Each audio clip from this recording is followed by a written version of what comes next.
Good afternoon and welcome to the Kakamega High School grounds in the western part of Kenya for the second leg of the 2014 Bamburi Rugby Super Series event. On the commentary booth is Hilary Teller, and I'm assisted by my able colleague Mike Kwambo, a proud alumnus of Kakamega High School. Mike. Yes, Hilary. Must be great to be coming back home, Mike. I feel so good to be back home at the place where I nurtured my rugby skills, and it's good to see high-level rugby being played on these grounds. Great stuff indeed, Mike. It's always a good thing to see the gospel of rugby being spread all over the country. Kakamega has in the past been responsible for providing some of the greatest talents in the country and the region, indeed.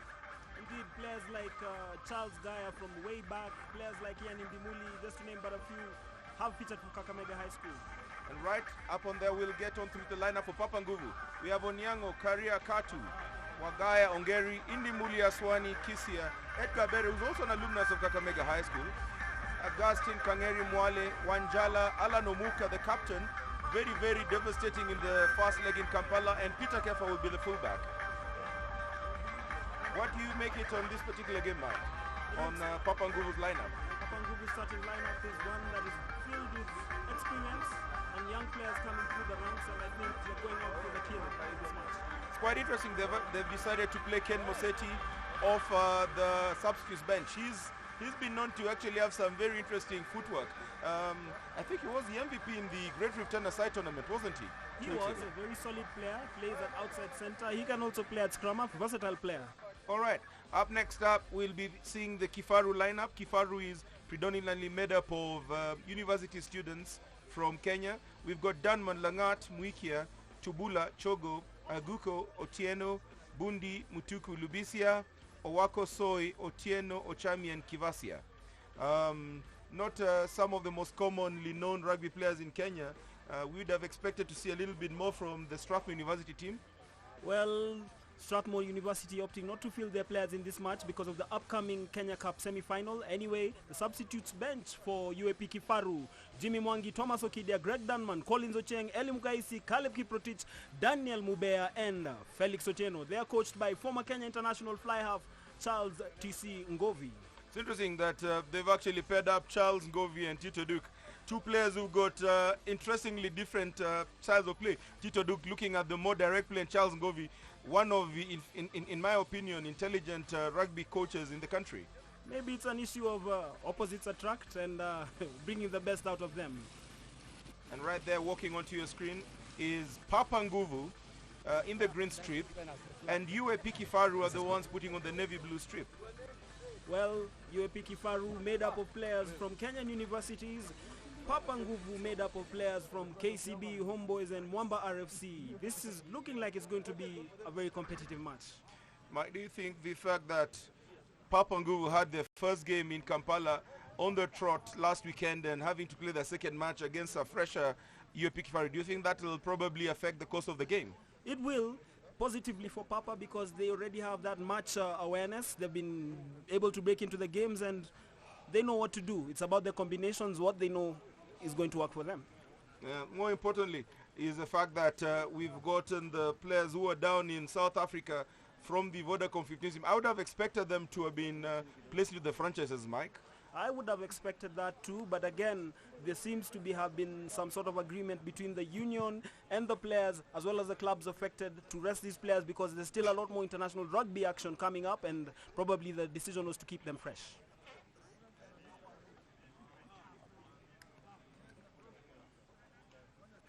There will be a moment's silence after the dignitaries shake the hands of the players, and this will be in remembrance of Aberdeen Shikoi, who passed away playing rugby for the Kenyan ladies team, and Aberdeen Shikoi actually was from Kakamega. She was from Kakamega, and she passed away close to 2 years ago. In fact, the anniversary of her death was celebrated on April 29th this year, which was, I think, on Tuesday. Great warrior, great gesture indeed to remember one of Kenya's one of the finest women rugby players in Kenya in recent times. Yeah, she truly was a lioness, and she's at a place where lions and lionesses have nurtured their talent. I think it's only befitting that we give her this honor. Center referee there for the game, for the first match today, will be Raymond Oro. Raymond Oro is definitely not a stranger to this particular ground. I think he may have come here a couple of times while he was still teaching Maseno. I'm sober, you're lucky. On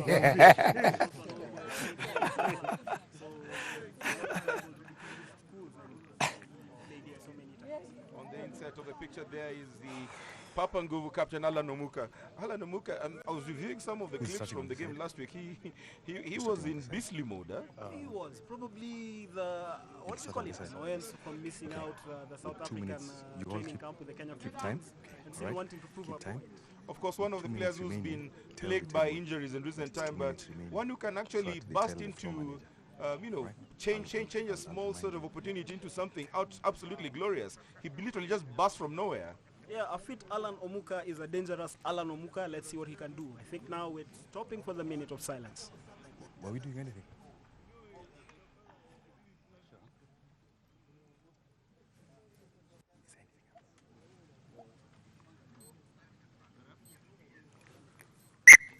Let's go, guys.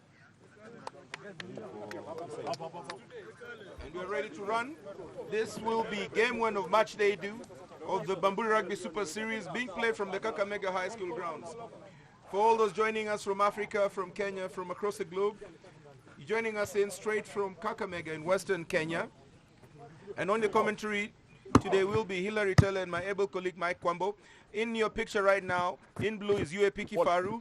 We'll be playing against defending champions Papa Nguvu, who started on a very emphatic note last week, winning 25 points to 6 in Uganda against a much fancier Rwenzori outfit. Actually, Hilary, the defending champions of the tournament, Ndovu, will be playing in the second game, but Papa Ndovu, who there I go wrong again. Papa Nguvu, who finished third in last year's tournament, a very strong side, a formidable side. They'll want to signal their intent. Blue reach the semi-finals. Thanks for the timely correction, Mike. The 2014 Bamburi Rugby Super Series. It's been overcast in Kakamega for the earlier part of the day, but quite humid, about 70%, so we may have some showers later on during the course of the day. Turning up. The pitch definitely filling up. It's very, very encouraging to see that the locals have come in numbers and in all colors to come around and support this initiative. This is a very good initiative. I mean, the progress done by Kakamega High School and other schools within the region has popularized the game, and it's good to see the locals finally embracing it. Set to kick us off from left to right will be Kifaru. In your picture there is Harun Lubisia with the ball. Harun Lubisia, one of the more experienced players on the Kifaru side. He started out his club rugby at KCB Rugby Club before moving to Homeboys RFC. He's a student at the Kenya Methodist University where he's studying to be a medical doctor. Very, very versatile player indeed, and interestingly starting to become a medical doctor. Let's see how he'll be able to doctor the Kifaru team through this first game for Kifaru in this year's event. Don't worry. You're good?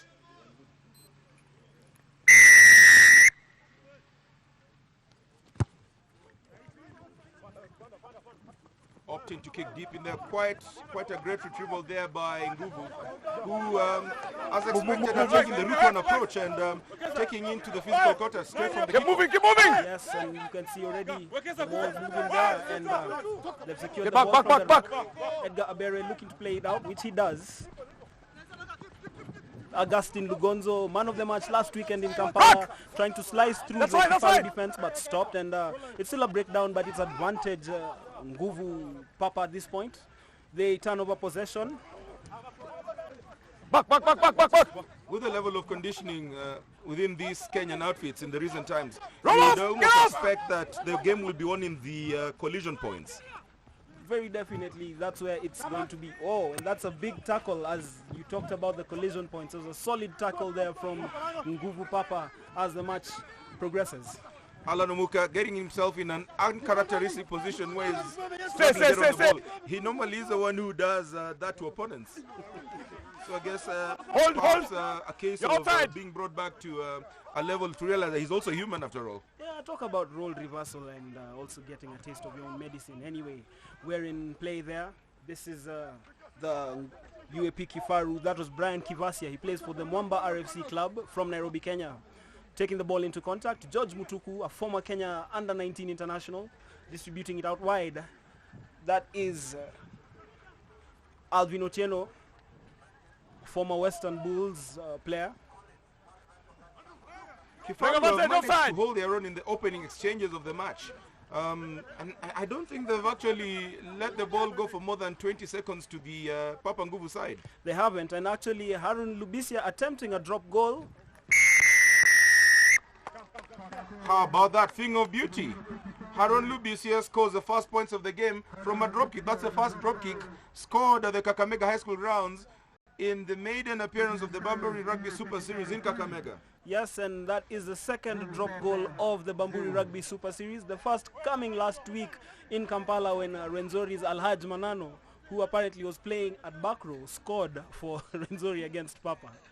You know, there's always been a bit of debate ever since England won the 2003 Rugby World Cup, with about 45% of their points coming from the dropkick. And there were very many questions being placed up regarding the relevance of using dropkicks as point measures as to whether they actually have a higher pointage on 3 points or they should actually be reduced. Well, no need to reduce it because it's one of those things that requires Ball! and sometimes comes against the play. Anyway, match resumes. Definitely, what would I know? I'm a forward anyway.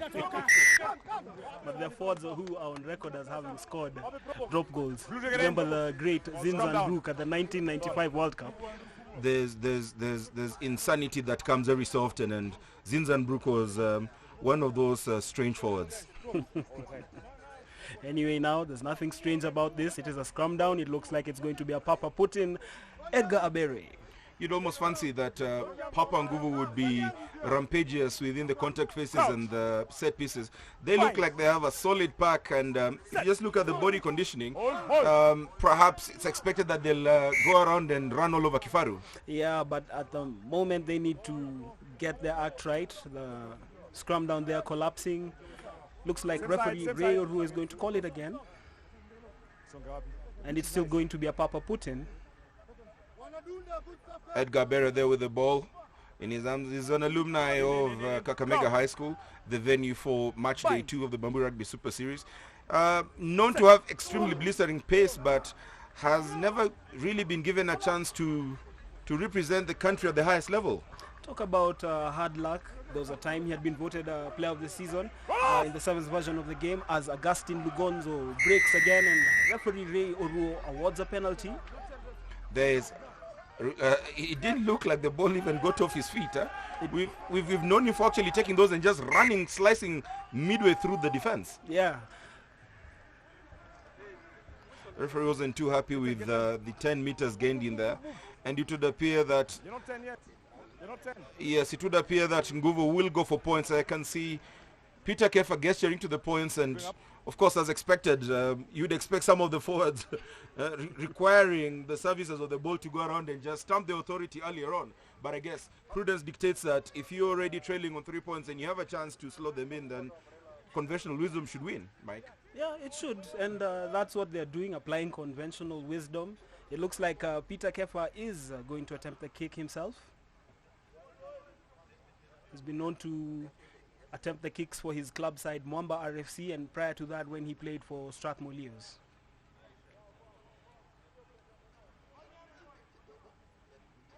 He's all concentration.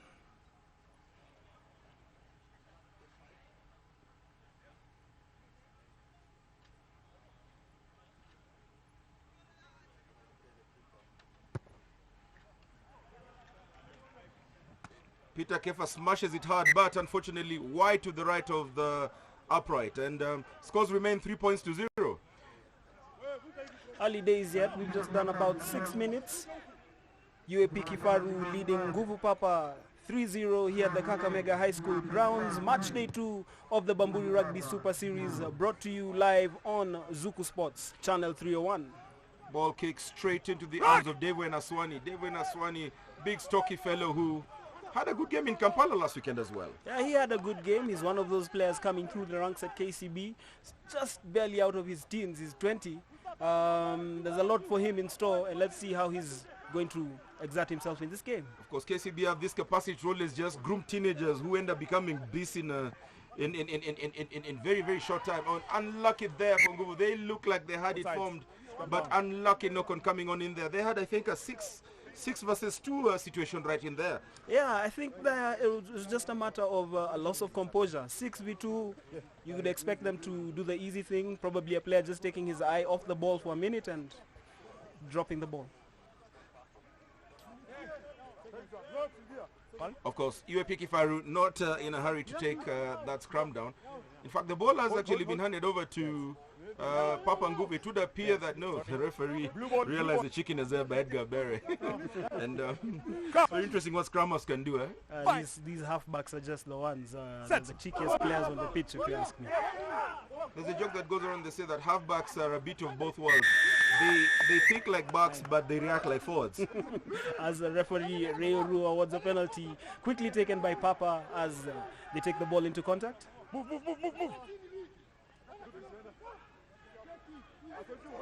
That is quite interesting. That is a one-man mole holding on 3 fellows.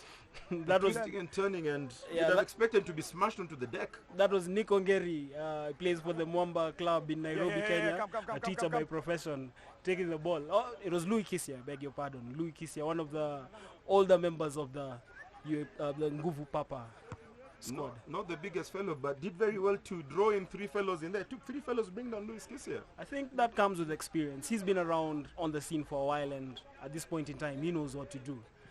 Definitely did. I mean, that will definitely signal the fact that Nguvu already showing the direction that they would want to take their game plan on. Yeah, and earlier on. Yeah, their game plan will be one that revolves around strength. Line out deep within the UAP Kifaru territory. Nguvu will have to retain the ball.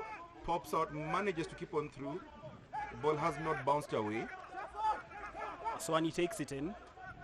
Abere plays it out. Lugonzo gets a ball and nice running line in there, but great resolute defending there by Kifaru, who managed to keep their run, and the referee is playing advantage. It would appear that the ball may have actually been knocked forward in there. Referee calls the advantage and doesn't seem to think that Kifaru will benefit, and great defending in there by UP Kifaru. Yeah, that's great defending. They've kept their heads keeping out of trouble, and they, for the moment, have gotten out of jail. You always do realize that in such games that once a defense has stayed very resolute, it eventually might be the telling thing in the entire part of the game. And there you see Alan Omuka doing what he loves best, just pummeling fellows on through. Quick crack out. Edgar Beres, his numbers out in there. UAP Nguvu, Papa Nguvu rather, sorry, would rather keep the ball in a bit tight, because as they're trying to rush the ball around, the defense by Papa is, UAP Kifaru is just walking up. Yeah, they're forcing Nguvu Papa into mistakes, rushing them up, then a hurry to pass the ball and causing the occasional knock-on. But this time round, Nguvu Papa gaining ground. Kifaru definitely showing a lot of discipline on the defending line. They have not actually been caught, even once on an offside line, being able to rush backs, spreading left, right and center, not contesting onto the rack situation, and holding their own so far in the game. Maybe it is the discipline that comes with being a student, but these are university students for that matter. And all of a sudden, there's a break by UAP Kifaru right there, and of all the people, Kevin Soita, you never actually expect a prop to do that. Yeah, justifying my claim that they're university students, they'll have a hint of excitement about them. Kevin Soita spotting the gap and gaining ground for UAP Kifaru. Dynamic show of athletic ability there by Kevin Soita. Usually number 1, 2s and 3s are not expected to gain anything more than 3 or 4 yards every time they get the ball. Gaining hard 50-meter yards there before being taken down for a scrum down. But in this race, Kevin Soita was number 1. Definitely indeed. Definitely indeed. Meanwhile, it's a scrum down, and it's a Papa put in. Edgar Bere plays it in. It's a clean ball from UAP Papa, keeping possession. For some reason, they just didn't manage to get that off, and there's a good counter coming in there from UAP Kifaru, and all of a sudden, Haron Lubisia has a ball. He just needs fellows run off. He doesn't need them. It takes 4 fellows to bring down Haron Lubisia. What is happening to this Papa Nguvu defense line? The Papa Nguvu defense line is, what can I say, slow to react. And it would appear perhaps having the game played in Kampala last week may have worked to their disadvantage, because it would appear that their opponents may have reviewed those tapes and they realize where the chinks are in the armor. Sure. Meanwhile, it is a line out to Kifaru. 12 minutes of the game already played in the first half. ball, that's of fine. the first game in leg 2 of the Bamburi Rugby Super Series, and who would have thought UAP Kifaru would be leading against Papua New Guinea 3 points to 0 at this stage of the game. Well, based on the statistics, based on squad selection, it is a very unlikely score, but that is the way matters are at the moment. Probably for Papa, it's about them settling into the game. Seems like they're taking time. They gain nothing from that line out. If anything, it's Kifaru on the attack and making more forays into the Papa territory. They're now getting into the Papa 25. This is looking like something exciting could come out of this. Mutuku distributes the ball there. Run off! Get off! This time not managing to get so much space to run like he did minutes ago. Ball is turned over. Referee was definitely spot on that in there. Very unlucky holding of the ball in there, resulting to scramble, and Papangu just seemed jaded, totally jaded in the first 12-13 minutes of this game. Jaded is too strong a term to use at this point of the game, but that's it. That's how things are. Coach! Looking jaded. They're looking out of sorts. They're Bind! struggling to get it together. Set! And the more this happens, the more the Man, you're outside. advantage You're could outside. shift You're towards outside. You're Kifaru. outside. Much better scrum there by Papanguvu. Ball getting straight down, clearly kicked off from the 22-meter line. Backups deep into the UAP Kifaru line, and they're keen on spreading the ball out. I'm not so certain whether that was very wisely done in there by Alvin Otieno, but managers keep on to the ball before the ball goes on out for a line out in for UAP Kifaru. Assistant coach there, UAP Kifaru's Tito Duke, I think trying to back down a couple of orders. Tito Duke himself, a very established player, having participated in various Super Series events. Even winning the Super Series, to the best of my memory, in 2008 with the then existing UAP Rhinos. A former Kenyan international midfielder. He played at inside and outside center at various stages of his career. Anyway, the line out there won by Papa. Augustine Lugonzo distributes the ball as that's Nikongere taking the ball into contact as Papa surge forward from the mall. Get off! Fellow just doesn't know how to shun away from a contact situation, just like a lovely old school forward would be expected to do. Papa Nguvu definitely trying to show their level of dominance in there, and you can actually see every time Papa Nguvu take the ball in, the Kifaru players are not so keen on trying to win the ball. They just run on out, and all of a sudden they end up getting the mistakes done to their advantage, and Papa Nguvu just turned over the ball. There was absolutely no one who looked like they were in for the tussle. UAP Kifaru just sit back, first man tackles the ball, and they fan on out.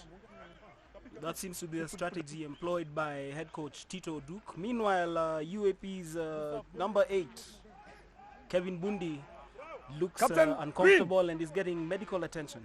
It looks like he's the one who took in the tackle, but after I did it all alone, there were about 3 or 4 bodies moving all over, so perhaps a loose knee may have had some effect on the head.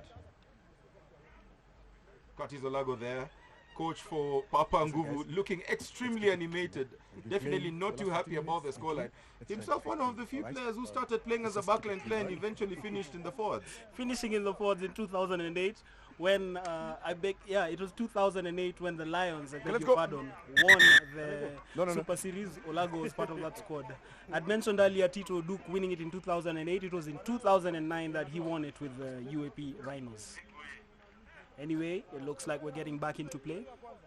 Both of them centers, coaching different teams, but having played for Kenya, and I think they probably shared a couple of test matches together. They did. One interesting fact is that they both wound up their careers as forwards. I always believe that is where the telling point in rugby comes on through. It confirms that forwards are the ones who run a rugby match. Definitely indeed. Aaron Libisia taking his time to take the penalty kick in there. Papa Nguvu look very, very excitable right now. The last 3 minutes have seen them foraying in on a much stronger level within the UAP Kifaru side of the pitch. However, they've not had the patience and the level of discipline to execute what they're required to do. So a couple of mistakes made on their side have just been gifting UAP Kifaru possession, and if this should actually go on, then they'll probably end up being their own worst enemies. Very true, Hillary. And it'll take a lot from them in terms of composure to avoid self-destructing. Meanwhile, that kick goes into touch. Give. Green. And it's a line out. It's going to be Kifaru's throw-in.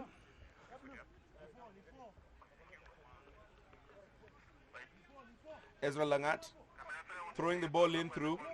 Despite the fact that it overshoots onto the jumper, manages to get onto a UAP Kifaru have either gone and put their players in the right places, or they've been extremely fortunate in the opening sessions of this game. Dan Otieno running on the ball, manages to get the ball at very nice show of the step there by Brian Kivasia.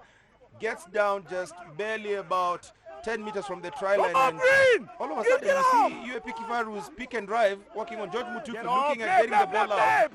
Dynamism would be the key to be required in here. It's worked for them in other parts of the pitch. This is a much slower one. Decides to do a miss one tap, gets a ball to Haron Lubisia. Great ball going on through Shimi and Shami, left right by Israel Soy. Soy goes down.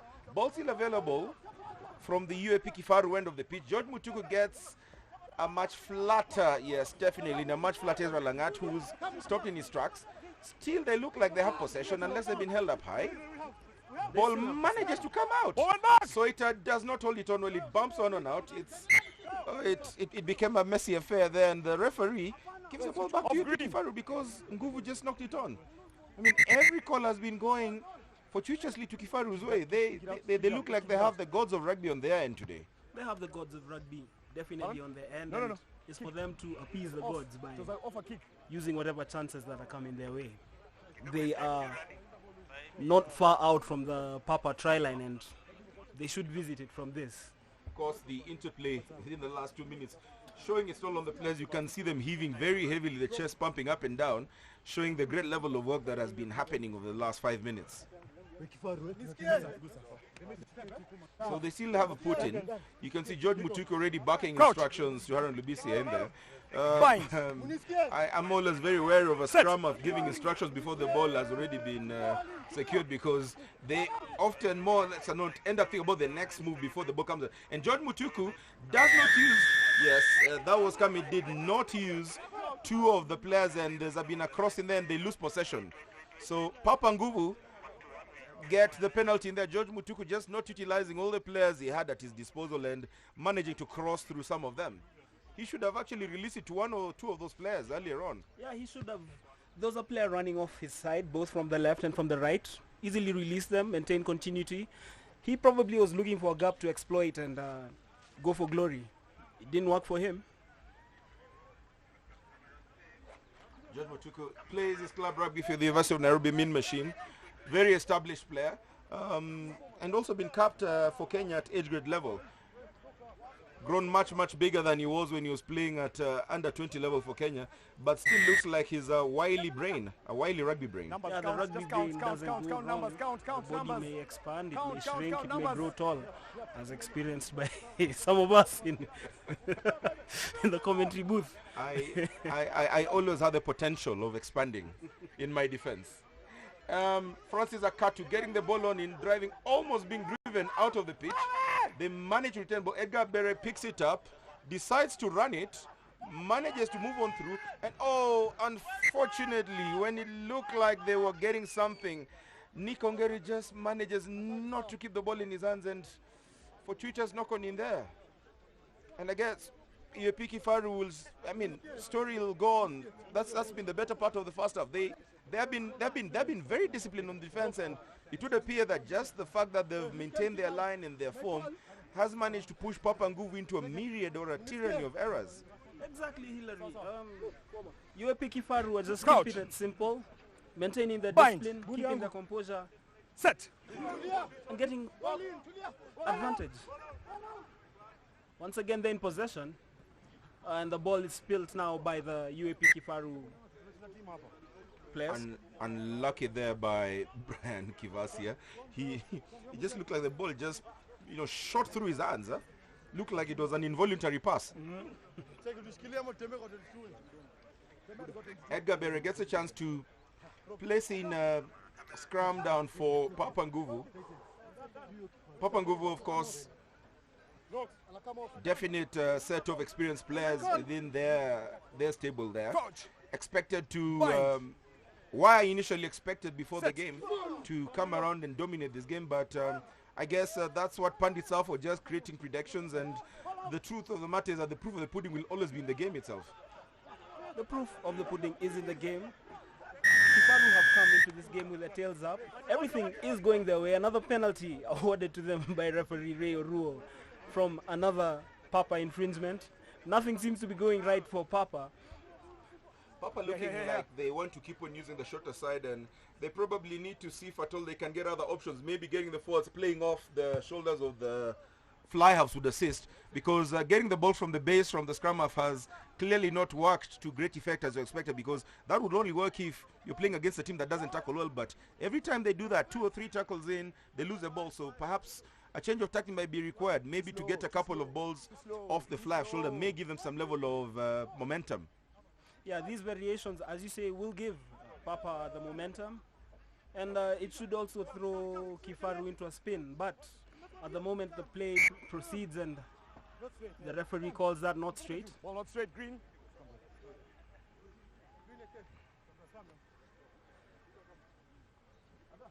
The referee will set down another scrum down in there. I'd fancy having the bulky locks, Nick Ongeri and Steve Wakai, running off the shoulders of Augustin Lugonzo. Augustin Lugonzo also has a very devastating step to his mix, so when you have your forwards running off a very unpredictable fly, it will probably add a lot more value, Coach. as opposed to just picking off from the base. And you see, the thing about picking off the base, it kills off the fly from the game. They are not managing to get Augustin Lugonzo to utilize his full skill set to great effect.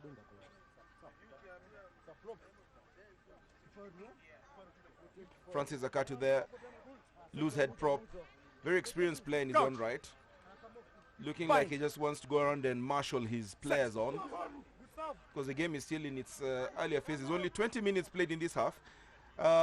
Drop goal scored within the first 4 minutes. There's been no other score line from then on.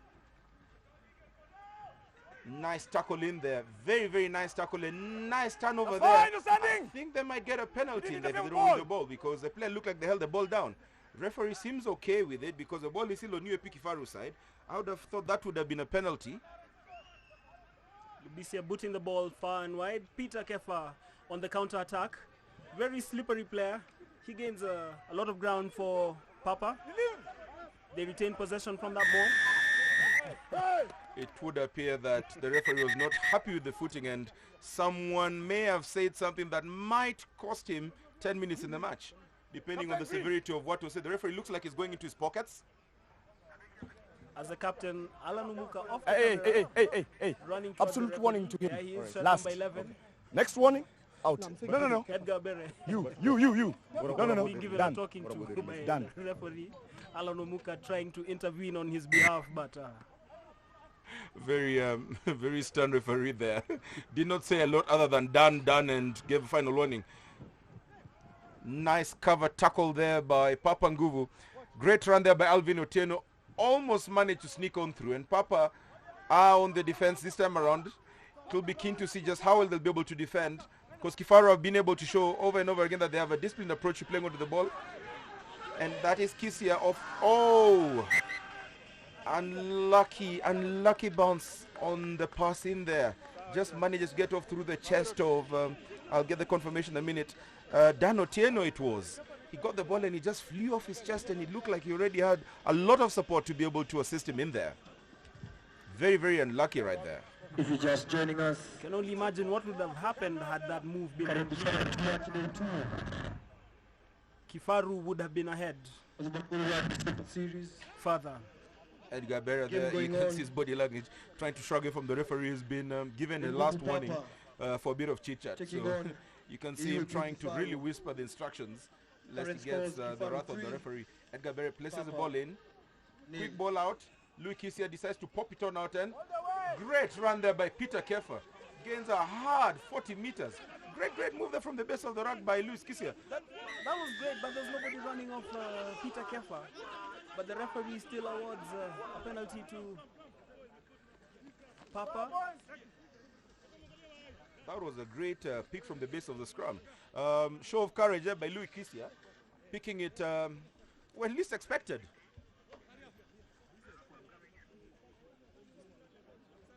Augustine Lugonzo picking his spot, kicking it deep within the, very nice kick in there. And Papangu get a line-out opportunity to score deep within the UAP Kifaru territory. Great interplay in there. Louis Kisia, Peter Kefa, and great penalty kick done there by Augustine Lugonzo. You get a feeling that perhaps Papangu were finally getting into their groove, Mike. Yeah, all of 24 minutes, but they're finally getting into their groove. They're looking to claw back the 3-0 scoreline that is not in their favor. Line out on the... Great ball being held in there by Louis Kisia, who started the move deep in his territory. And Papangu are trying to get their maul moving. And it is moving. Oh, it broke up for some reason. It looked like it was well set. They still retain the possession. They look like they want to reset again. Francis Akatu at the head in there, getting the ball, driving on through, manages to retain it. Ball comes on out. They try to do a pick and drive. UAP Kifaru maintain their discipline within the defense. Referee doesn't seem to like that, and Papangu will get a penalty. Get off faster. Feels like forever since the last points were scored in this match, Mike. Scrum down. And Papangu will decide to go for the scrum down as opposed to the line out. I thought they actually had a very respectable line, and I fancied them to try and just punish UAP Kifaru because they did extremely well in the previous line out. Still, Edgar Bere holds onto the ball. They might probably elect to do yet another pick, but I'm not too certain whether this will actually go on through and coyly deceive the UAP Kifaru back rows. Last time around it was expected. They actually put all their shoulders in expecting the ball to be kicked out, and out of nowhere, Louis Kisia picked the ball and got a hard 10 yards before unleashing Peter Kefa, who got another 30, and hence and why they managed to get themselves 5 meters from the trail. And the drive is very strong. Referee has his hand on it. It would look like if they do not score, there may be a penalty try awarded there. The referee decides to play on, and Papangu will keep the ball in there. Still not quite clear where the ball is, but the referee is still placing his arm out. Advantage will be for Papangu. Calls for a knock-on. He will have to play the advantage. Decides to put a penalty. Mike, from previous, from general rugby knowledge, if someone does get a penalty from the scrum down, shouldn't that actually be a penalty try? It should, unless we're reading from a different script. But again, the referee's decision is final. Let's see how this goes from here. Interesting call there. I thought he'd actually call for them collapsing the scrum. And of course, that since that is very dangerous, it's actually a level of dangerous play that can affect not only the perpetrator but also the opponent. And I thought that was what he was calling for. Still penalty elected to go down on a scrum. Of course, this is where we expected Papangu to be extremely strong. And from the last scrum where they literally wheels onto UAP Kifaru, we expect the same to happen. The referee calls for a penalty and stops the game. Would appear that referee might be sending someone off. Right? Yeah, but second penalty, last warning. Second penalty, last warning.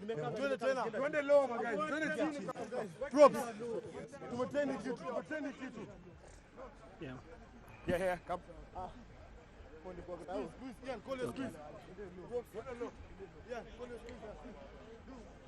And UAP Kifaru getting lucky there. Very lucky not to get someone sent off because they've had 2 scrum downs where the referees play for penalty advantage. That's a 3rd scrum in about 5 minutes. And Papangu will look like they're on the onslaught. Scores still a 3-0 for Kifaru. Sorry, apologies. In the earlier on, the scores have been inverted and they've been since corrected. It's UAP Kifaru 3 and Papangu 0. As try has been awarded. No, the referee calls for a knock-on. Very unfortunate piece of play there. It's definitely very disheartening to scrummage more than 5 hard yards and for the number 8 to just knock the ball on. Not too certain whether Devo and Aswani will be looked upon very optimistically by his teammates. for the next scrum. They'll probably get another back row. And yes, indeed, they actually put Louis Kisi at the back. Often is the case, huh? You spoke too soon, and it happened, Hillary. Yes. You'd be able to fancy them to win this against the head, and that's where a stronger pack becomes very dangerous. Because if you already have a number 8 who can control the ball quite easily and well, then that's a definite point. Edgar Bere being pulled out of the game. He was given a caution a couple of moments ago by the referee, Reoru. Would it be a tactical change or perhaps the technical bench electing to ensure that he doesn't get sent off? For Michael Wanjala. Probably could have pulled something. Fine. We'd also have to wait for that information, because he doesn't seem too comfortable running off the pitch. Michael Wanjala on in his place. Michael Wanjala, one of the point scorers in last weekend's matches in Uganda, scoring 10 points, was it, Mike? Yes, he scored 10 points in the win when Papa were 25-6 winners over their host, Rwenzori. Of course, no relation to Michael Wanjala, who plays for Kenya Sevens. It would appear that some of the names might be quite similar in this part of the country. They're very similar, because I also know Michael Wanjala, who once played rugby, and still no relation. Anyway, back to the game. And it now goes against Papa. Papa Nguvu, after having come to within the UAP Kifaru side of the half for about 10 minutes, come off empty-handed, and you know, you've got to feel for them. They've played very hard, and you'd have expected them to at least come off with a couple of points. But I guess that's what rugby is all about. Yeah. If you don't utilize all your chances, then I mean, you'll end up crying later on. You know, Hillary, rugby is all about that. It's all about taking your chances, and the further the game progresses, you just feel that UAP Papa would have to utilize their chances, because you don't want to be in this game in the 77th minute. You're trailing by 3 points and you're ruining all these opportunities you missed. As I see a fan on the other side. Was he dozing off or something? Of course, there's been a lot of fun and fan carnival activity the build up to the match, and you probably just seen on your screen there's someone who's definitely suffering the effects of a good time out in Kakamega. Yes. Back to the game. Huh? Papa Nguvu still on the onslaught, trying to utilize. Oh, and that's what Alan Omuke is all about. That's what I was saying earlier on, Mike. You do not want an Alan Omuke, and the Augustin Lugonzo still not getting any runners off him, and you've got to feel for Augustin Lugonzo's pattern of play. He, in my opinion, has a similar pattern of play like Quade Cooper. Get a runner off him, and you'll always be able to get something. But the runners just seem to be holding themselves back and doing basically not utilizing the opportunities that may arise from there. Louis Kisi in possession for Papa. Did very well to hold on to the ball and gain 7 yards, because it looked like he was given a malaria pass there. Pass that was absolutely nowhere bound. Yeah, he made the most out of it, just keeping it in. I think that's what any forward would do. Take it forward, keep possession, gain ground for the team. Meanwhile, Augustin Lugonzo looks like he's going to get touch for Papa, with 8 minutes of the first half remaining. And he does get touch just inside the Kifaru 22. It looks like a similar position to where Papa Nguvu started their onslaught about 10 minutes ago, where they had the line out and a series of scrum downs. They had one good line out, and from then on a series of scrum downs. This time they still managed to keep on to the line out. Great catcher by Louis Kisia. Louis Kisia has been very outstanding within the forward so far as this game has been progressing. It would appear that he may be the one who will be the telling difference. Now what can they do from this as they stay in possession? Referee Raymond Oruo put his hand up for some advantage play. Didn't seem to like something from the breakdown end. Papa Nguvu look like they have it quite well formed this time around, and it would look like the referee still is playing advantage for some reason. Perhaps someone getting to the wrong side of the mole and holding the ball in, but we should find out. Referee calling the ball back up. Wasn't too happy about the advantage that he was playing for Papa Nguvu there. Hold the ball back, and it would appear that it will be a scrum down. Yes, it looks like both teams are coming to set for the scrum down. No, I see Ruo's hand up. The penalty. Time out. He's in consultation now with his assistant referee on the other side. Where did you punch it? No. Of course, rugby is one of the few sports where you actually get the referee consulting with the assistants to get a definite decision. Perhaps something that has Captain Green been talked about in soccer circles is to see how linesmen can go on through and pick a leaf from the same line. We talked about it. We said the game needs to be clean. Punching. He punched before. I think there'll be a card out in there. There's a yellow Penalty card. going to be reversed. The next one, we're not going to May tell. have seen No. some punches That in one, there. we're not discussing. I'll come and talk to you. Reverse penalty. Here. Where? Wapi? Upper. Time on. Very, very unfortunate, if not totally unwarranted. I mean, when your team is trailing by 3 points to 0, and you've been rampaging in the contact phase situations, it's totally uncalled for to do something like that with only 10 meters to the try line. Only 10 meters to the try line, 5 minutes to half time. It's probably something to do with a lack of awareness, a lack of discipline, losing your head at this particular point in time when composure is what you really need heading into the interval. I'm certain Papa Nguvu coach Curtis Olago will not be too keen, if not too amused with Carrier. And UAP Kifaru retain the ball. That's Dan Otieno. Dan Otieno getting very hard yards. You can see that he's being wrapped up. Nick Ongeri on one side, also being wrapped up by Steve Wakai on the other side. And Papa Nguvu managed to pick the ball out. That's Devo Enaswani. Goes down and you can see there's a flurry of shots in there. Referee not too happy with the ball being held on down. Decides to give the penalty on to Papa Nguvu, who have a better chance of punting down the ball deep into their opponent's territory and try and get something out of this. They surely need to get something out of this heading into halftime. Yeah. Another great kick there by Augustin Lugonzo. I mean, Augustin Lugonzo has done all the right things, but you get a feeling that perhaps he needs to go and get some fellows who will be fleet-footed to run off his shoulders. And like I said earlier, perhaps we need to get some of these rampaging Papa Nguvu back rows and lock forwards running off the shoulder, because I am almost certain that that's where the strengths would actually be able to lie and allow them to come into this game and give UAP Kifaru, who looked like runaway victors, a run for their money. Well, there's that, and there's also the fact you could also attribute it to probably the jaded feeling that you talked about early on. I think Papa have not got into this game at all.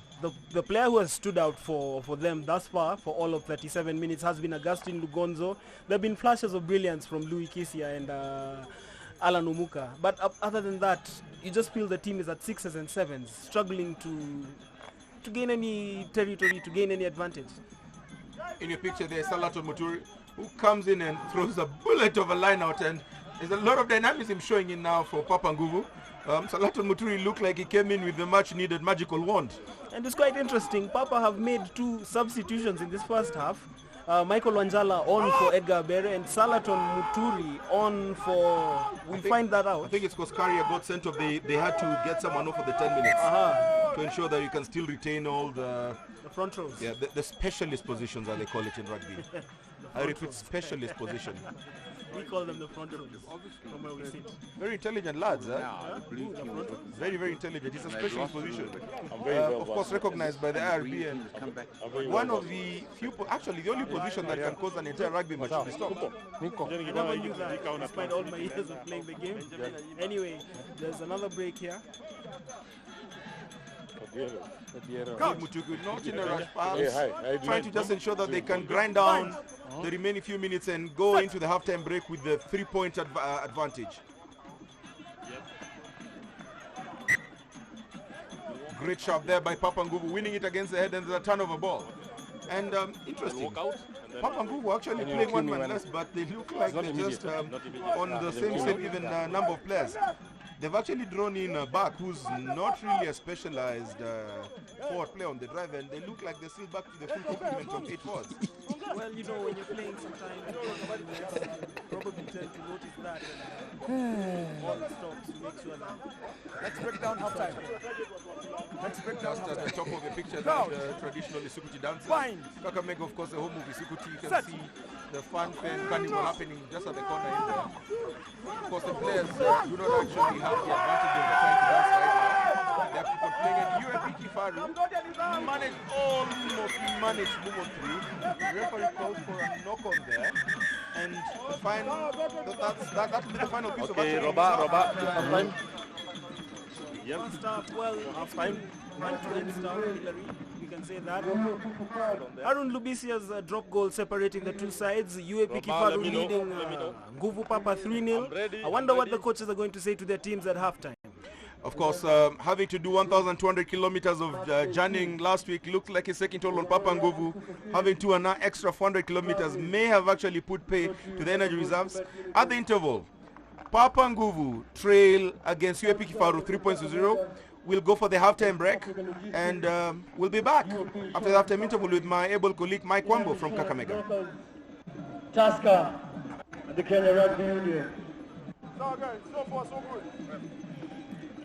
But we are playing in the wrong half. But the line, no? You guys are here. So give them too many opportunities. Too many scrums in our 5 yards, too many scrums in our 22 guys. We're going to struggle against the heavier side. Aaron, the territory left, more intelligent, let's get the corners, back, get your space behind.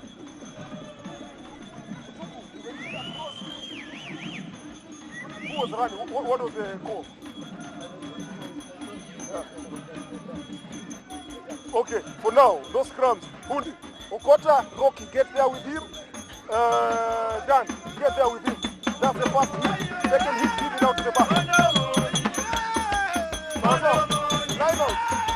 Gonna defend 5 man in our 40.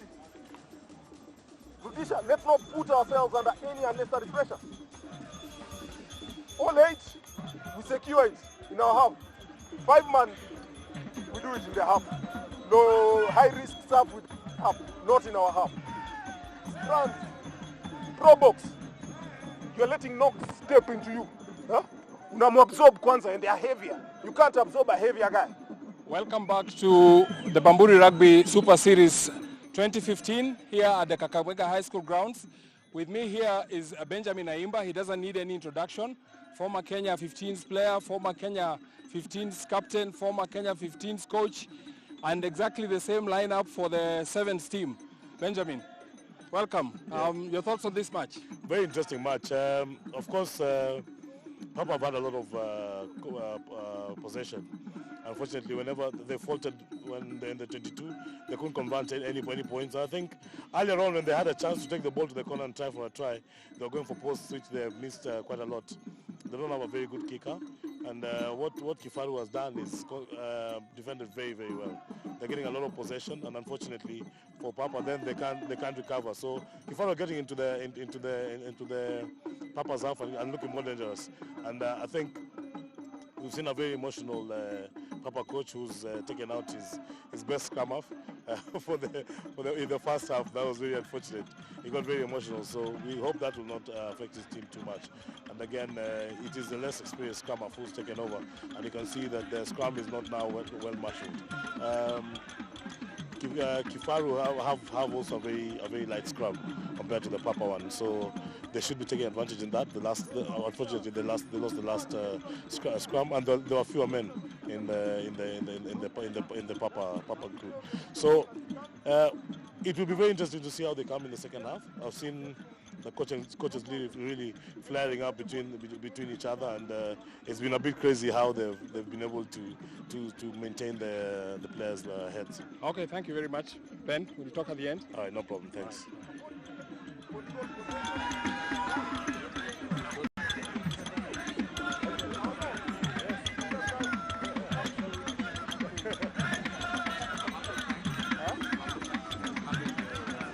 He's got a checkered career. He's a former captain, seventh player, captain, coach, all of them.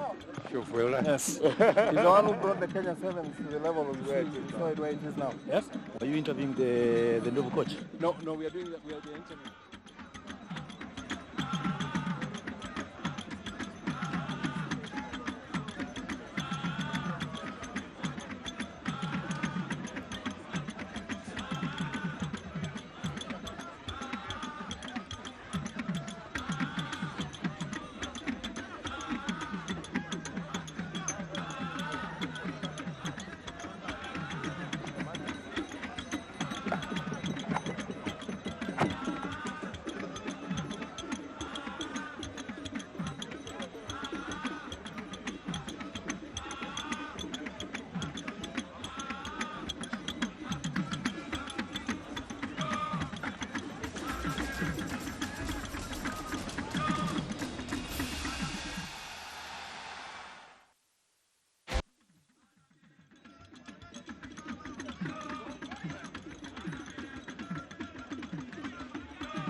Hey, I'm here.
Second half, about to kick off. Remember, the European Kifaru, leading the group of Papa. Tuko na time gapi yake? Hakuna time gapi? 4. Okay.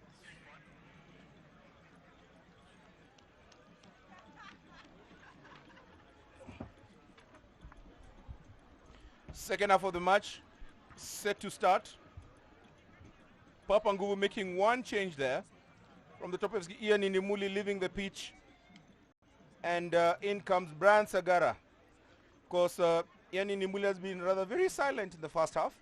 And comes as no surprise that he's been brought off the field of play by Coach Curtis Olago.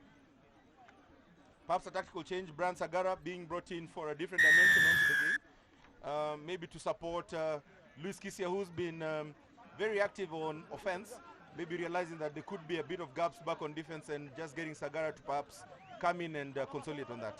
That's an interesting replacement for you, for Nguvu Papa, considering the fact that Brian Sagara mostly plays as a lock, both for his club KCB and previous editions of the Super Series where he has played for Papa in that position. But anyway, the match is on. George Mutuku, Aaron Lubisia booting Kifaru out of danger. This is Peter Kefa now in possession on the counter, kicking it back into Back.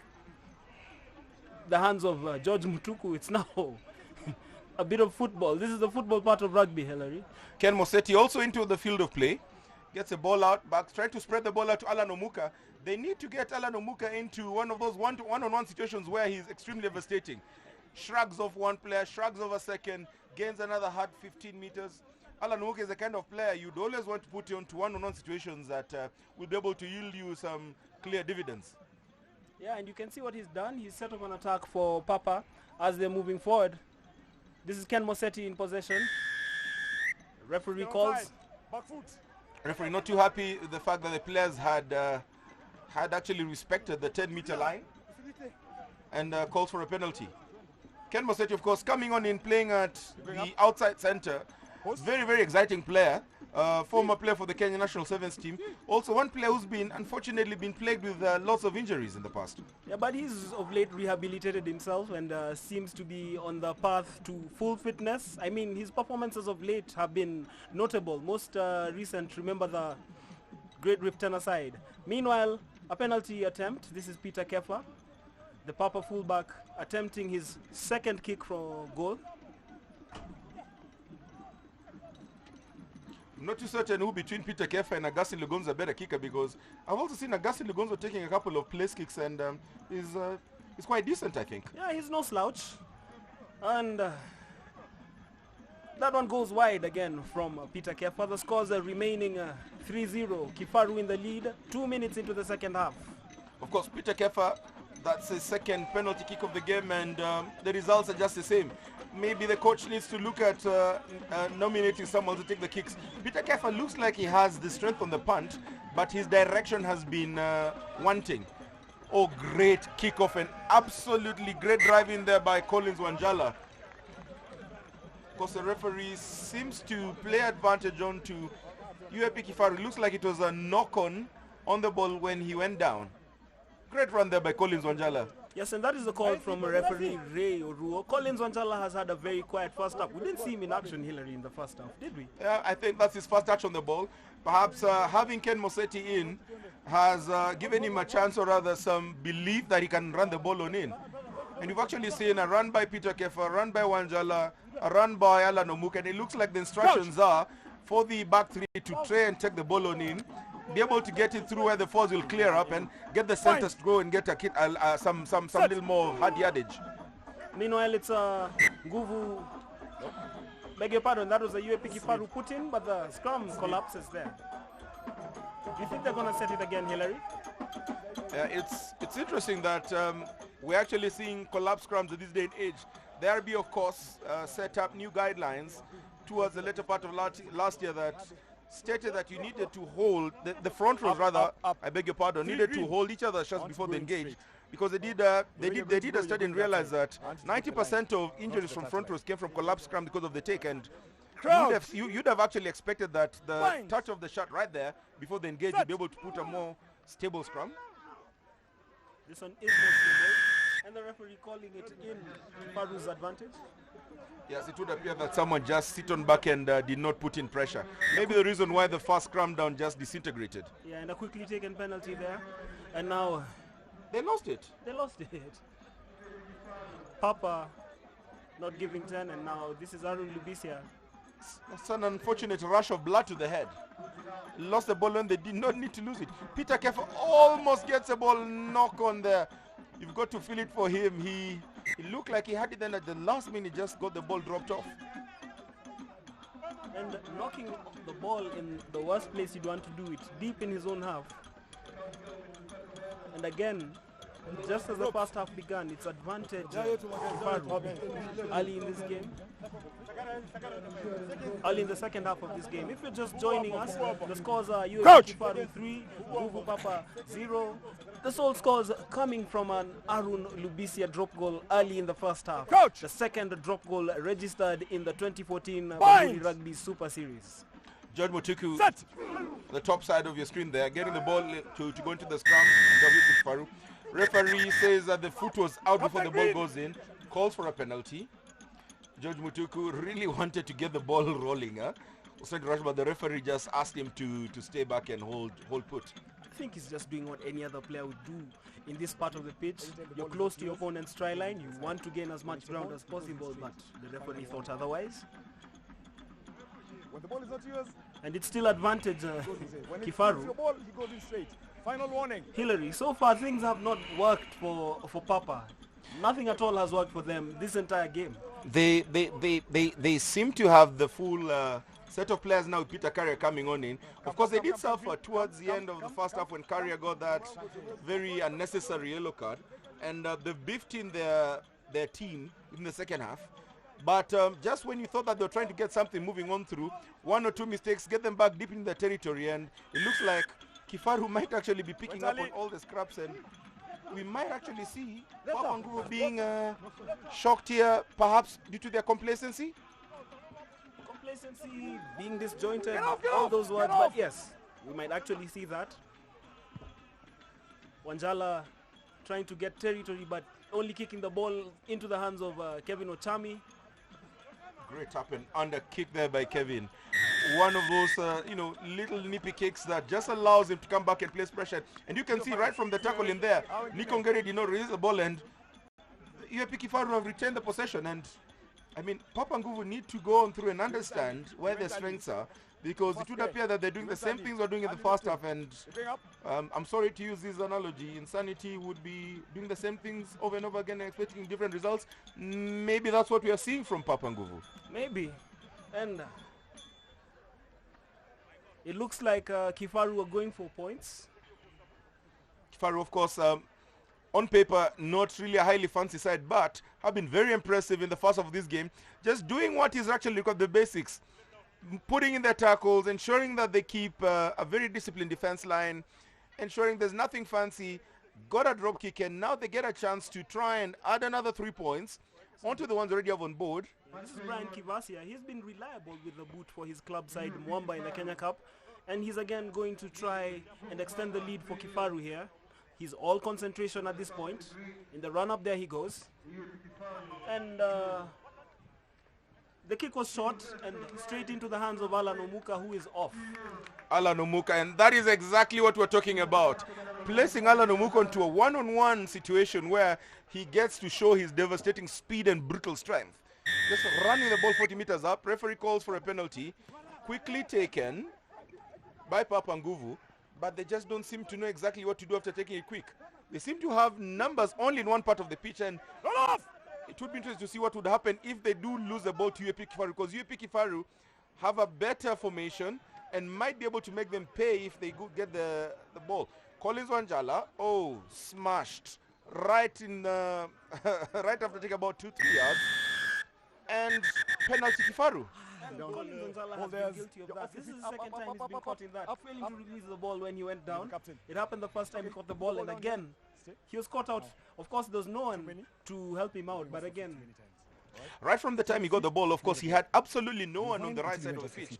All the Papa Nguvu players had been clustered to the left side after the quickly taken penalty. And, Collins Wanjala did what he thought was going to be best, because had that ball been turned over, then that would have been a clear try-scoring opportunity by UP Kifaru. Perhaps a case of just ensuring that he can slow down the ball and ensure that no further damage is done onto his team's scoreline. Yes, Hillary. The call actually went to Papa. Agustin Ligonzo trying to get touch but failing. I did actually have a chat with someone earlier on before the game started, and I'd actually told them that the rains would start at about 3 o'clock. So we had a bet. I think I need to be picking up on my bragging rights from that part in a little while. It's actually 3 o'clock and it looked like the clouds opening down in Western Kenya. You can see the fans trying to get any available tent to move on in. Still advantage UAP Kifaru. 10 minutes played in the second half. Scores still haven't changed since the 4th minute. UAP Kifaru still lead 3 points to 0. They retain their scrum. Aaron Lubisia gets the ball. He's got runners out in there. They need to keep it. Aaron Lubisia gets it back again. Ball just gets smashed all the way down and scrum down again for Papa Nguvu. They've had many of those. In fact, now the referee... What's it? There looks to be a player down. Hold. Let me check. Unfortunately, it is Israel Soy, and I don't think he's injured. It's more of his ego. He's the one who just smashed that ball on the knock-on a few minutes ago. Perhaps more of a case of the fellow just having a hard ego than really getting injured. Well, let's hope for the best, because it seems like the medic is going to attend to him. As the skies, Hillary, opened up. Of course, with the rains coming on through, we'll have an expectation that the teams will definitely go around and employ other tactics, perhaps trying to play the ball tight. And, that's definitely not very positive for rugby, because it always slows the game down. And for the purveyors, if not the rugby purists who believe in free-flowing rugby, Let's go, playing let's go, in the let's rain go. is definitely one of those killjoys. Sure is. But today there's a job to be done by both sides. Hold, and hold. They'll take the game whichever way it comes. Let's go. Tight, fast. Remove him. They'll take Let's Israel Soy really looks like he's up. Let's get him off. in a very troublesome spot. I beg your pardon, that's actually Brian Kivasia who was down. And this will definitely be a blow to UAP Kifaru. They're losing one of their goal kickers, and in a tight game like this, you definitely do not want to lose someone as important and integral to the team like that. So Brian Kivasia walks out, and in his place, he's been replaced by Daniel Mubert. Daniel Mubert, of course, plays for the University of Min Machine rugby team, a very experienced player, moves into the fullback position in place of Brian Kivasia. Crouch. Bind. Set.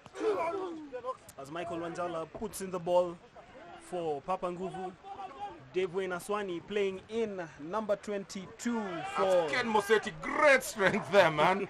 For a man who's only about 5'7". Offside. I mean, the strength on his upper body is quite impressive. the little engine that could, and he's actually doing a lot for Papa. Had a couple of guys earlier on before the game started throwing banter at him, calling him Popeye. Apparently his arms are much bigger than the rest of his body, and clearly put them to good use right in there, shrugging off two players. Some great level of upper body strength being shown in there. Yeah, especially in this slippery conditions that we are now facing at the Kakamega High School grounds as the rain continues to pour down steadily. It'll take a lot. It'll take a lot of upper body strength. It'll take a lot of good hands to navigate the rest of this match. Of course, after this match, we have the second match of match day 2. Ndovu playing against Victoria Protectors, coming in all the way from Uganda. And I mean, it looks like it's a rugby field day. We also have the Kenya Sevens team playing in Scotland. let's count numbers. The Glasgow Thank you. Sevens, Glasgow Sevens leg of the RB series. Kenya unfortunately going down earlier on in the day, 24-19 to Wales. And in a few minutes playing against Fiji. They'll actually be playing against Fiji at 3:36 p.m. East African time, and we'll keep you updated as this match goes on. Definitely did.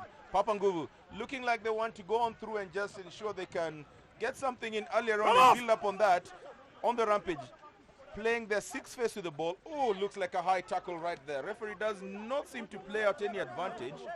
Papa Nguvu retain the ball, opting to do the pick and drives. You see, the strength on the pick and drive shows that they actually have the ability to be able to go on through and break defenses, but they just haven't looked at the variation of playing off the shoulders of the fly-off. Or the flyer, maybe just being a bit creative.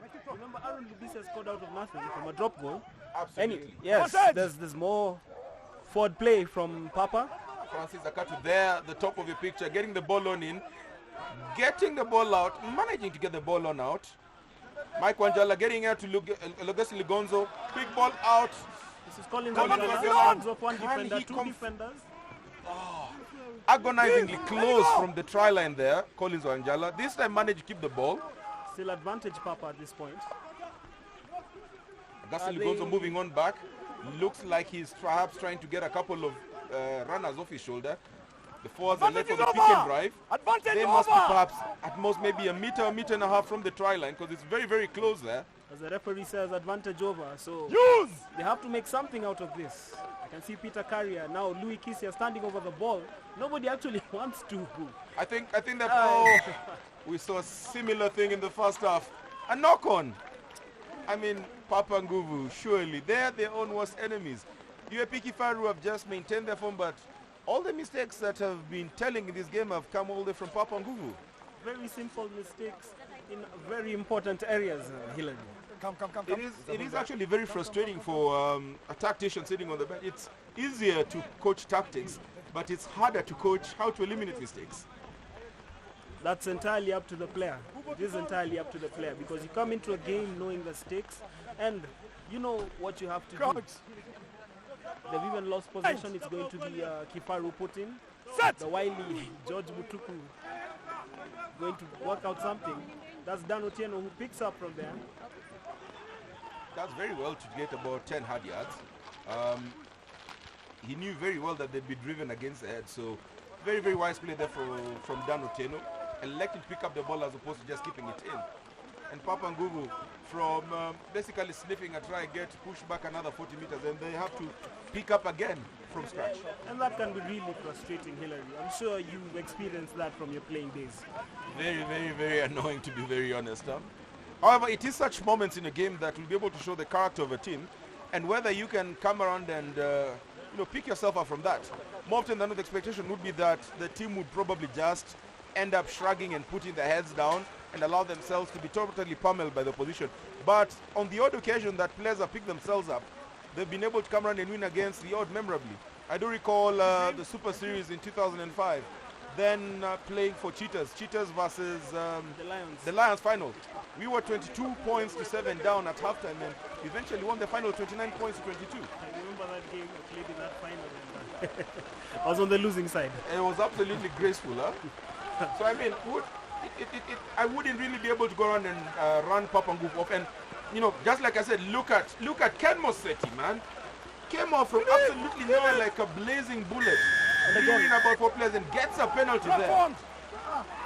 Michael Wanjala electing to do a quick take, tackle less than 2 meters, and the referee does not call for any advantage.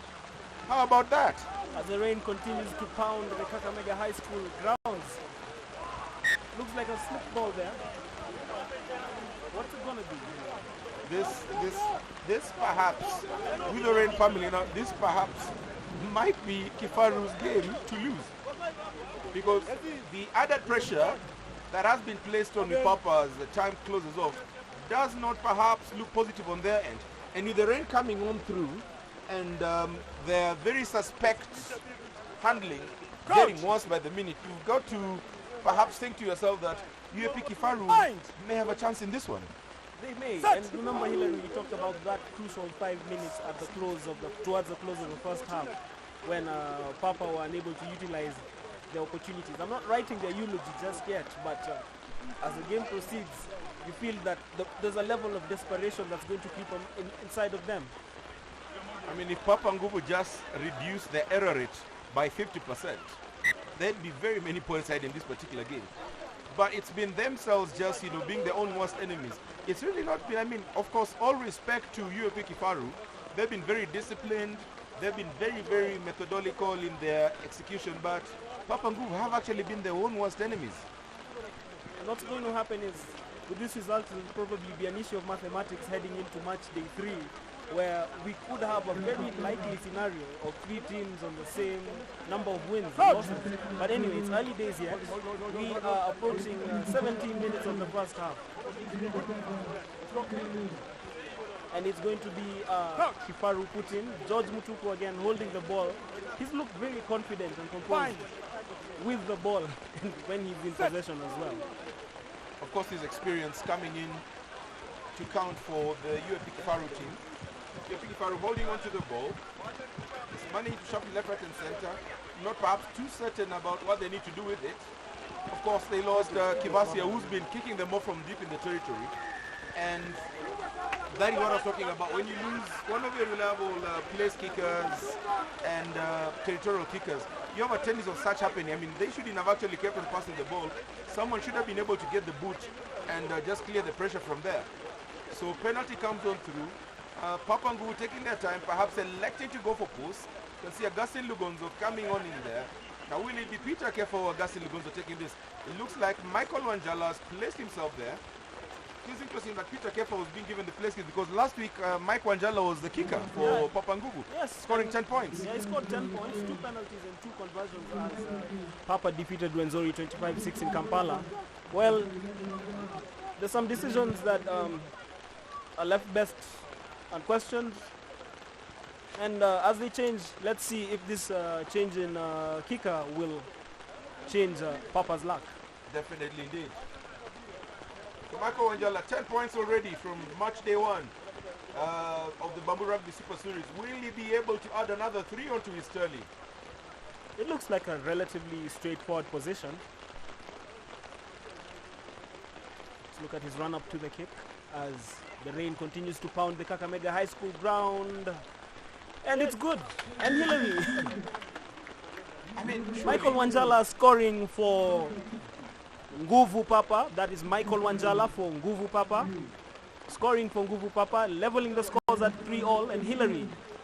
Should they have elected to use him as the kicker from earlier on? So then begs the question, Michael Wanjala was substituted into the game with 10 minutes to play of the first half. We've had very many penalty scoring opportunities, and Papa just elect to utilize, and remember they have a great kicker 30 minutes later on. Food for thought, huh? Definitely, and they need to digest on this food for thought now. They need to also keep their composure. Probably this will give them a lift and give them the impetus to surge forward. Augustine Lugonzo on the screen there, just chasing down the kick. UAP Kifaru not keen on making the same mistake that got them penalty, this time electing to punt the ball for a throw-in right at the midway mark of the pitch. Hillary, the teams are now all square. What's your take on this? I think we need to get the rain off to give this a fairly decent chance. With the rain going on through, we probably like to see a tyranny of errors, scrappy play, but should it probably stop in the next 10 minutes, I have a feeling that we might probably be bracing ourselves for some exciting free-flowing rugby for the remainder of the game.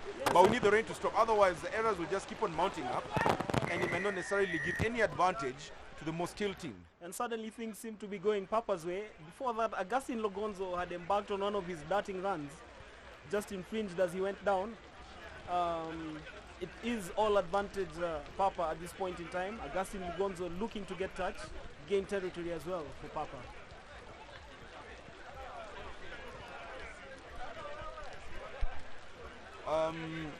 Has just not been able to finish a season without levels of injury, and you do get a feeling that if he should actually go on through and just get more game time, he might probably be one of the standout players within the Kenyan national team setup for years to come. Yes, because at this point in age, he's still only 22 years old. He's been considered for the Kenya 7s and already also been considered for the Kenya 15s. But as you said, the injuries, just that stroke of bad luck has not really worked for him. And he needs the luck, and he also needs to stay fit to be in the bigger picture. Of course, much bulked up from when he first started playing rugby. So perhaps a case of trying to understand how to condition himself better to absorb a lot more of the contact and impact that he tends to get as a flyer. It's always a targeted position. Flyers always perceived to be the weaklings within a rugby team. And Papa Nguvu managed to get them all moving on through. They have done well so far, managing to drive close to about 10 meters. They're not too far off from the try line. They just need to be confident about the fact that they know they're doing something and they're doing it very well. And they might actually be able to score the try should they just... It looks good so far. UAP Kifaru coming in from the sides. Not too certain why the referee is not calling out for it. Looks like there's been a bit of infringement. Still UAP Papa keep the ball in. Looks like somewhere in there, someone may have handed it up. Ball goes down. Quickly out. Augustine Gonzo gets onto the scrummer position. Quickly gets the ball with Ken Mosetti, drawing in 4 players. Still retains the ball possession. Papa Nguvu look like in the upsurge now. Mike Wanjala gets the ball, this time pumping it out to Nick Ongeri. Ongeri pumps the ball out, luckily maintained by Bush Mwale. Ball comes back out again. Kicked out by someone. I don't think the referee saw that. I don't think that ball was kicked by Papa Nguvu. It looked like someone took advantage of the situation and just did a cheeky thing in there, and UAP Kifaru get the get out of jail card. And you can see them hugging each other. They know what they did. Sometimes you have to do what you have to do to survive. I think the hug there was more to the fact that they did something cheeky and they were not caught by the referee, because that would have actually been a card. I think the referee being told them by the lines that there was a bit of naughtiness in there. Calling off the match. Captain! Because there was something illegal in there. I think the third judge has spoken to the referee and told the referee that there was a bit of mystery because the ball just popped on out as Mike Wanjala was going on through to pick the ball out and pass. Right? Yeah, off the ball stuff. Let us play. Yeah? Both sides, actually. So it's not one side, both sides. There's retaliation, there's punching. Let us stop it and play. Right? We've played well. Just talk to your guys. Right? So, yeah, 30 seconds. Please talk to your guys. Almost hoping and praying that the referee will not mention it. But there was for lack of, there was actually some cheating there. Well, play continues here at the Kakamega High School ground. The teams are huddled for a bit.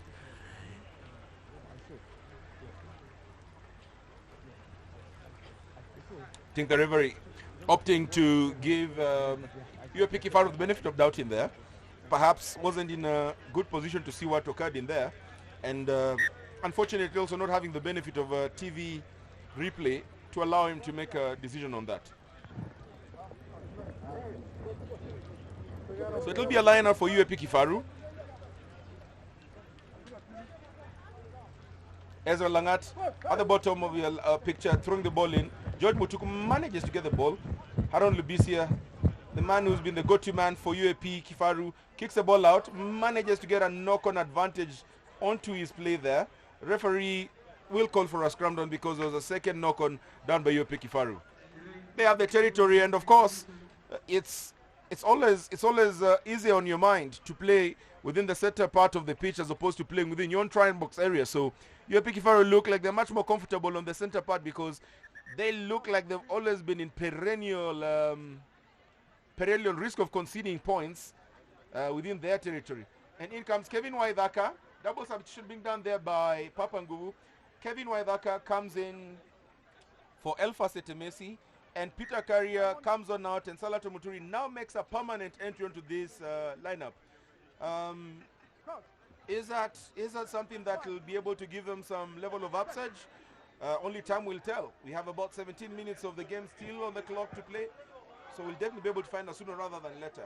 Fresh legs in the specialist position, as Hillary likes to put it. Let's see what that will do for Papa. Cheeky kick through by Haron Lubisa, and it manages to get onto the hands. Good tackle right in there by Papa Nguvu. That was a very nice cheeky kick by Haron Lubisa there. George Mutuku still has the ball. UAP Papa on the upside. Oh, and there is absolutely a card coming out there. There is definitely. That's Kevin Waithaka. There is a card coming out in He showed no there. interest whatsoever. None whatsoever. He should have even just kept his hands behind his back or something. Waithaka walking away from the referee. The referee knows exactly who the culprit is. Kevin Waithaka, that was a rush of blood to the head. Just walked in less than a minute ago. Okay, step back. And it waits to see what card is coming out because there's a card. Whether it's red or a yellow, but there's a card coming out. And I think Waithaka knew because he walked away. And it's 10 minutes Lucky, in the lucky, very lucky. Yeah, 10 minutes in the cooler for Kevin Waithaka. No interest whatsoever. He had been beaten. He probably couldn't stretch, so he just left his arm clothesline his opponent. Very dreadful and unsportsmanly there by Kevin Waithaka. Absolutely unnecessary. Totally. I mean, his team has fought back. They've actually gotten into some sense of rhythm. They're actually stringing plays together. They're actually able to put points on the board, and then this happens. Could this be a turning point in this game, Hillary? I believe this will be the turning point because with 17 minutes left to play and 10 minutes of playing for 14 men, that basically means that you've literally thrown your advantage or any semblance of ability to go on through and compete effectively. Kevin Waithaka, absolutely dreadful. Very dreadful. It looks like Mutuku has now taken over the goal-kicking responsibilities for Kifaru. He played for Kenya at the 2009 Junior World Rugby Trophy in Nairobi. He's making his lead up there.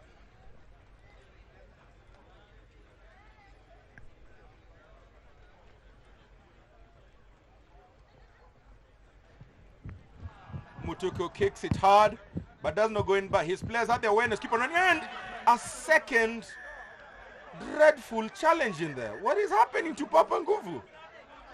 They just seem to not have it together today. There's no other way I could explain that. Totally no interest again in playing the ball. I mean, you're up in the air with your opponent. I'll penalize you. I'll not send you off pull out of because that, you jumped up. but All right? completing it and knowing that you're in a dangerous position, it's just unacceptable here.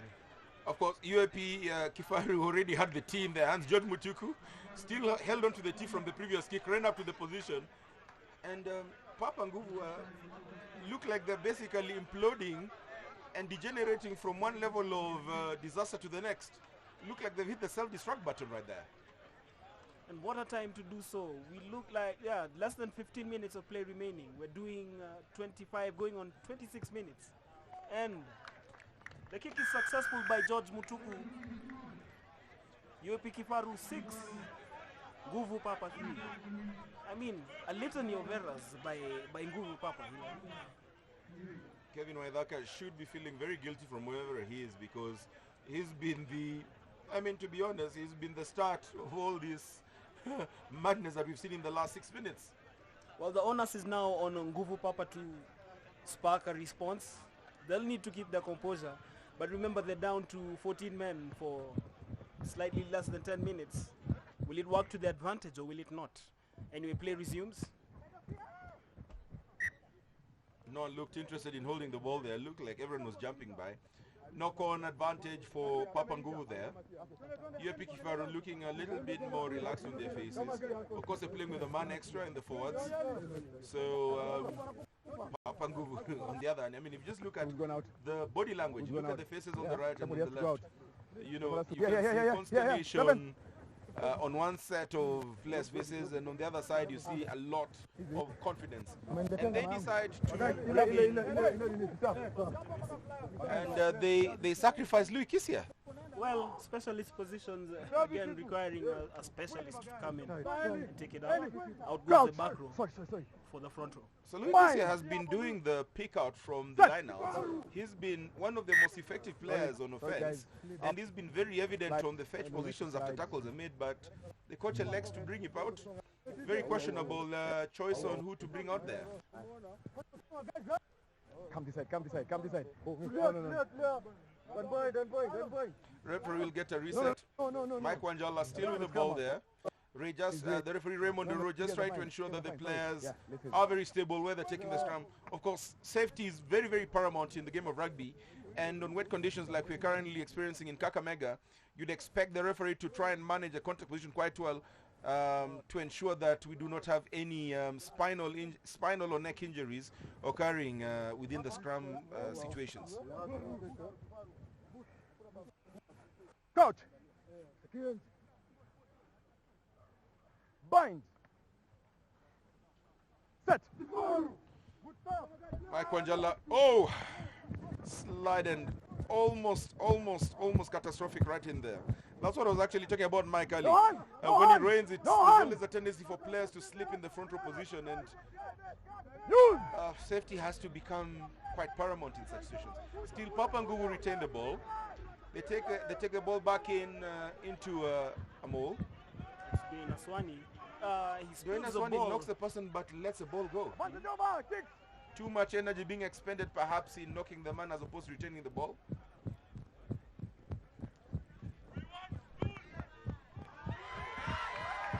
And again, another lost opportunity. And this is Alvin Ochoa. He was a live wire in the first half. Relatively quiet in the second half. But coming close to the try line, he's losing possession. Of course, the wet ground not doing him lots of good. He always looked like he was just struggling to pump his legs into the mud, and each and every step was perhaps just reducing its tenacity as he kept on moving on. But you've got to admire his tenacity. He's also another old boy of Kakamega High School. Finished Kakamega High School, played for Western Bulls, and made the move recently to Homeboys RFC Nairobi. Anyway, 30 minutes of the second half gone. Papa Nguvu managed to retain the ball. It's right at the back. From the top of the street, you can see Dwayne Aswani. Augustine Lugonzo elects to go on in. Decides to get the players to take yet another pick. Mike Wanjala now free. Gets the ball to Augustine Lugonzo. Kicks off his right. Referee seems to penalize Papa Nguvu for an infringement of the base. You come out. Unfortunately, one of the Papa Nguvu players blocked a surging UAP Kifaru defender, and the referee has called for a penalty to Kifaru for that. Oh, Papa Nguvu, my goodness. And the script continues to go against them. And UAP Kifaru look like they'll be going for once again. Blocking. It's going to be that man once again, George Mutuku, who for me at this point in time has played exceptionally well for Kifaru.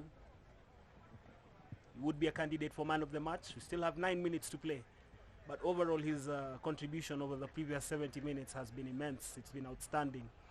his decision making, and of course his points as well. George Mutuku taking his time there to place a ball on the tee and concluding all the rituals that any typical rugby kicker would do across the world.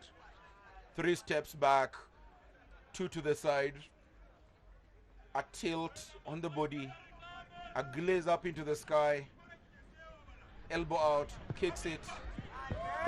Looked like he had it confidently. Does not have the distance, nor does it have the direction. And Alan Omuka does well to retain the ball just under the woodworks. Papa elected to run the ball. Augustine spreads the ball out wide. Great defense coming in by UAP Kifaru there, and they'll get the line out. Absolutely wonderful defense in there. And you tend to wonder why Papa Nguvu just didn't kick the ball out after the first rack, after Alan Omuka retrieved the ball. And fresh legs being thrown in by UAP Kifaru. They bring in number 18, Greg Dunman, and number 19, Collins Ocheng.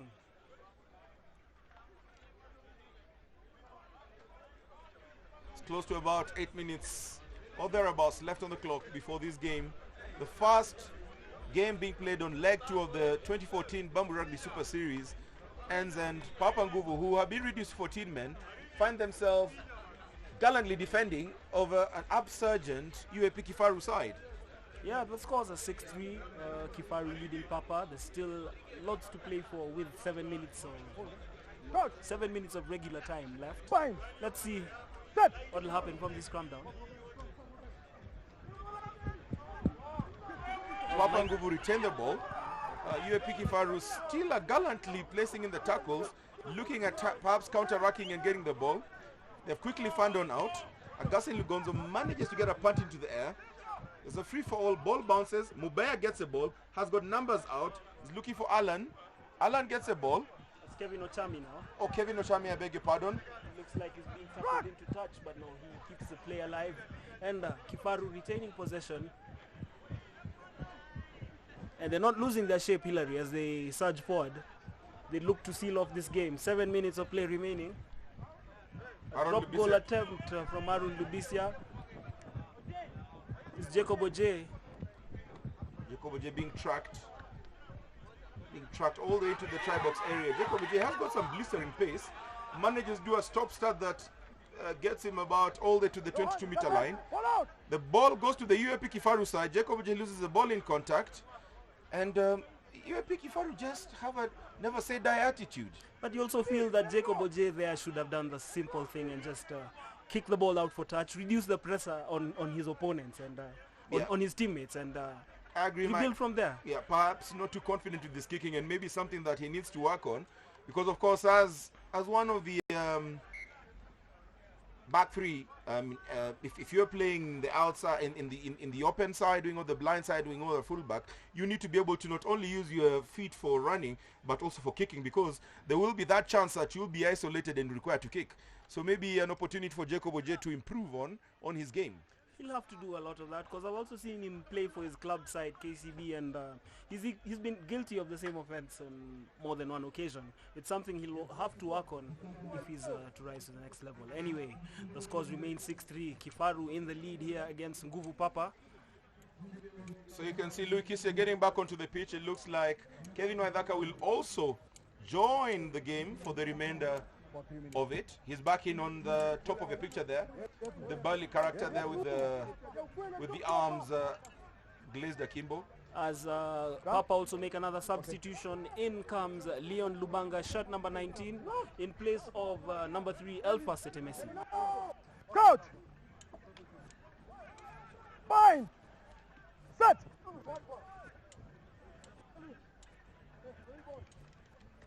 Of course, both teams back to the full complement of 15 players. Gaston Ligonzo kicks it center.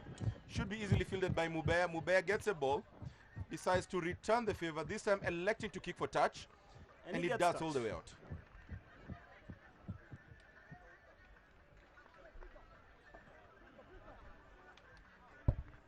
Time continuing to tick away. Less than 4 minutes of time to play. Kifaru still leading 6-3 against Nguvu Papa. The action coming live from the Kakamega High School, being shown on Zuku Sports Channel 301 in Kenya, Uganda, Tanzania, and also on Setanta Sports for the rest of the world. Great throw in there by Salato Muturi. Papa Nguvu retained the ball. Quickly get out Mike Wanjala, pass it to Ken Mosetti. Ken Mosetti has been absolutely devastating every time he's been having a ball carry, requiring at least 3 to 4 defenders to bring him down. Penalty advantage there to Papa Nguvu.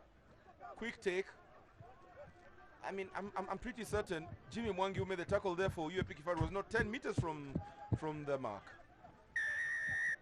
Well, referee elected to call for it now.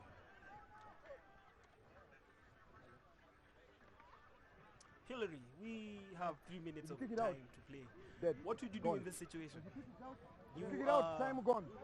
Let's just look at it hypothetically, from the Kifaru side, from the Papa side. I am a forward. I would look for the line out and drive in there. But then again, what would I know? And there comes the try, the first try of the match. And Nguvu Papa are in the lead for the first time in this game. The try coming from shot number 13. Bushmwale. Bushmwale, former student of Kakamega High School, voted Young Player of the Year last year.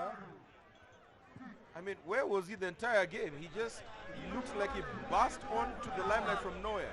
Had the great awareness, kept the ball into his 2 hands, just got a gap and utilized it. UAP Kifaru must literally just be gutted right now. Well, conversion to come. It's 8-6 at the moment. And there's still all to play for, Hillary. And this is perhaps what I was talking about earlier. The clouds actually settled, and within the last 6 or so minutes, you've seen some free-flowing rugby, which is definitely a much more better show than what we were seeing when the clouds had actually opened and the rain was pouring. There's that, and Hillary, there's also, you'd have to admit, Nguvu Papa have taken ages to settle into this game. I think they've been disjointed, but at the end of the day, a win is a win.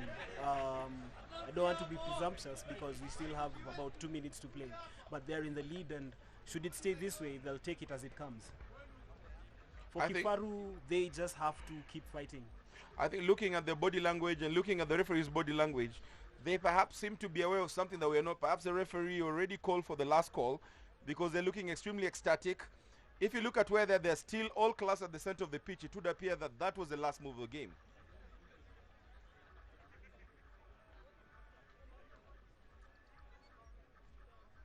Michael Wanjala with the conversion. It's wide. 8-6. The scores remain, and that is a full-time score. Nguvu Papa have come from behind.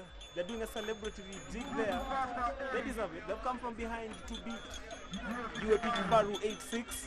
And with this result, Hillary, Nguvu Papa are through to the semi-final of the 2014 Bamburi Rugby Super Series. Kifaru still have a very tricky encounter against Rwenzori on May 24 in Nakuru. Your take on the game, Hillary? Hard-fought encounter there. Of course, you've got to feel it for UAP Kifaru. They were a very disciplined side the entire game. Papa and Nguvu were their own worst enemies, just, placing a litany of errors that made the game much harder than it should have been for themselves. Of course, congratulations to Papa and Nguvu, commiserations to UAP Kifaru. And Mike, I think for the game on 24th against Rwenzori, I am pretty certain that UAP Kifaru actually have a fighting chance. They do indeed. They certainly do. I want to talk to the media captain first. I was going to talk to you first. We'll take a short break and we'll be back. No. He was...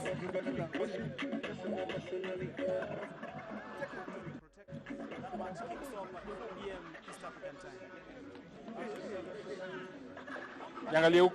Jiangalie huko. No.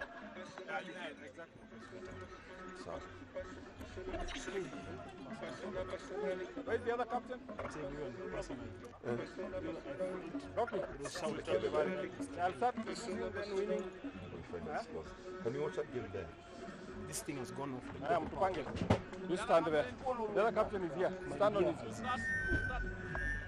Simama pande hiyo. Pale. Nikimaliza na wewe uende hivyo Sawa. Alafu huyu ataingia. Sawa. You'll come to that side. Poa sana. Kuja tu karibu. Yeah. Then there is a sponsor there coming. As a sponsor.